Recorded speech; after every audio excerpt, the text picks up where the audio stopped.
Hello friends, आज हम पढ़ेंगे जैव विविधता में ह्रास होने के कारण कि जैव विविधता में ह्रास किसके कारण हो रहा है। इसके पहले वीडियो में हमने जैव विविधता क्या है इसके बारे में बताया था। तो आज हम देखेंगे कि जैव विविधता के ह्रास होने के क्या कारण है। तो इसको हम 3 पार्ट में डिवाइड कर सकते हैं। एक तो मानवीय कारक मनुष्य के द्वारा, और एक प्राकृतिक कारक जो प्रकृति के द्वारा हो रहा, और तीसरा क्या है आकस्मिक कारक जो तुरंत घटित हो जाता है।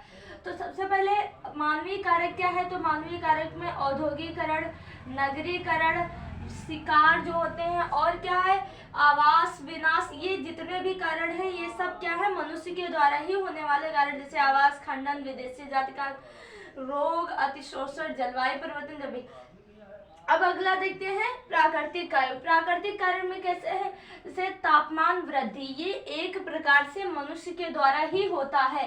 तापमान में वृद्धि किसके, ग्लोबल वार्मिंग किसके कारण होती है, तो मनुष्य के द्वारा होती है। तो भी एक प्रकार से ये क्या मनुष्य के द्वारा ही होने वाला क्या है कारण है। और फिर दूसरा है जलवायु परिवर्तन। जब तापमान में वृद्धि होगी तभी तो जलवायु परिवर्तित होगा। जब तापमान में वृद्धि होगी तो जलवायु परिवर्तित होगा। फिर तीसरा है ओजोन क्षरण। ओजोन क्षरण से भी क्या होता है, जैव विविधता में कमी आती है। और अम्ल वर्षा, जब अम्ल वर्षा होगी तो क्या होगा, जैव विविधता में कमी आएगी। फिर है आकस्मिक कारक। आकस्मिक कारक क्या है, एक तो भूकंप है, भूकंप के आ जाने से भी क्या जैव विविधता में ह्रास होता है, कमी आती, क्षति होती है उसे। और तूफान, चक्रवात, बाढ़, सूखा, ये सब सुनामी, ये सब क्या है, ये सब आकस्मिक कारक हैं जैव विविधता में ह्रास के। फिर अब हम इनके बारे में कुछ ये प्रमुख कारण हैं जिनके द्वारा क्या जैव विविधता में ह्रास हो रहा, उनके बारे में देखेंगे। तो आवास का विनाश होना, आवासों का विनाश होना। आवास जब प्राकृतिक जो आवास है अगर उनमें हम विनाश कर देंगे, मनुष्य क्या कर रहा है अपने लाभ के लिए क्या कर रहा है, प्राकृतिक आवासों को नष्ट कर रहा है। आवासों जो प्राकृतिक आवास है उनको क्या कर रहा है, नष्ट कर रहा है। अभी तो इसका भी एक प्रमुख कारण है, जब जनसंख्या वृद्धि है, उसकी अत्यधिक मांग ही है, तो क्या होगा, आवासों का तो विनाश होगा ही, वृक्षों की कटाई होगी तो क्या होगा, प्राकृतिक आवासों का विनाश होगा। तो हमें फोकस करना है कि जनसंख्या वृद्धि को कम किया जाए।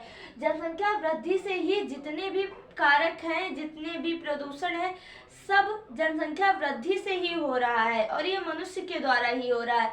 तो सबसे पहले अगर हमें प्रकृति को स्वच्छ रखना, प्रकृति को सुंदर रखना, तो सबसे पहले हमें क्या जनसंख्या वृद्धि को कंट्रोल करना होगा, जनसंख्या वृद्धि पर नियंत्रण पाना होगा, जिससे क्या हमारी प्रकृति जो है स्वच्छ रहेगी। जब प्रकृति सुंदर रहेगी तो हम सब लोग भी सुरक्षित रहेंगे।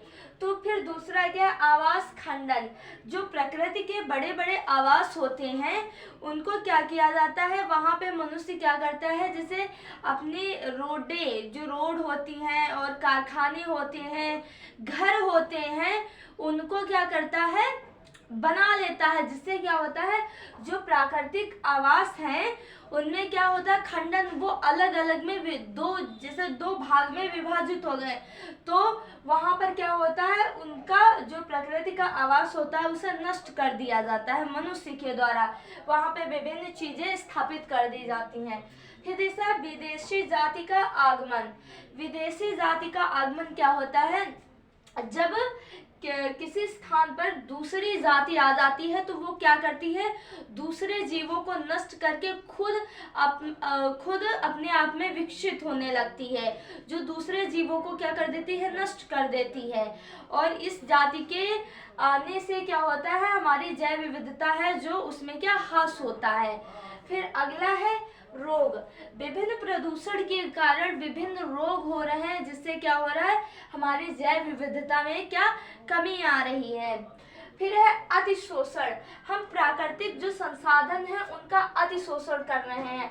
अतिशोषण का मतलब एक तो शोषण होता है, दूसरा अतिशोषण। जैसे हम किसी चीज को कहते हैं अति उत्तम, कोई हम कहते हैं उत्तम है और कोई क्या अति उत्तम। उत्तम तो ठीक है लेकिन अति उत्तम कुछ ज़्यादा ही ठीक होता है।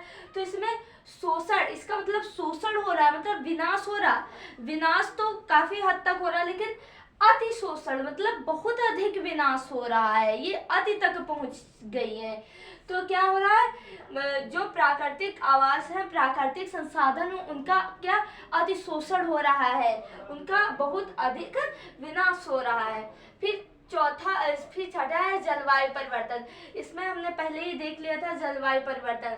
जलवायु परिवर्तित होने से भी क्या जैव विविधता में बहुत अधिक कमी आ रही है। फिर है जैविक संसाधनों का अतिशोषण, अतिदोहन। तो जैविक संसाधन है जो प्राकृतिक जैविक संसाधन है, उनमें क्या हो रहा है, अतिदोहन हो रहा है। जैसे अभी हम देख ले तो जैसे कि बहुत प्रकार के वृक्ष हैं, जैसे चीड़, देवदार, चंदन, शीशम, ये पेड़ क्या हो रहे हैं, बहुत अधिक मात्रा में नष्ट हो रहे हैं, विलुप्त हो रहे हैं, बहुत अधिक नष्ट हो रहे हैं, जिससे क्या हो रहा है, जैविक संसाधनों का अतिदोहन हो रहा है, जिससे क्या हो रहा है, जैव विविधता में ह्रास हो रहा है, जैव विविधता में कमी आ रही है। तो ये कुछ प्रमुख कारण हैं जिनके द्वारा क्या हो रहा है, हमारी जैव विविधता में कमी आ रही है। अगर हर चीज़ का सॉल्यूशन पाना है, अगर हर प्रदूषण पर नियंत्रण पाना है, तो हमें सबसे पहले क्या करना होगा, जनसंख्या वृद्धि को रोकना होगा। और जनसंख्या वृद्धि को रोकना होगा और हमें क्या करना होगा, सबसे अधिक मात्रा में वृक्ष लगाने होंगे, और जिनसे क्या होगा, हमारा पर्यावरण शुद्ध होगा और सभी जीव जंतु क्या होंगे, सुरक्षित होंगे। तो आज के वीडियो में बस इतना सा।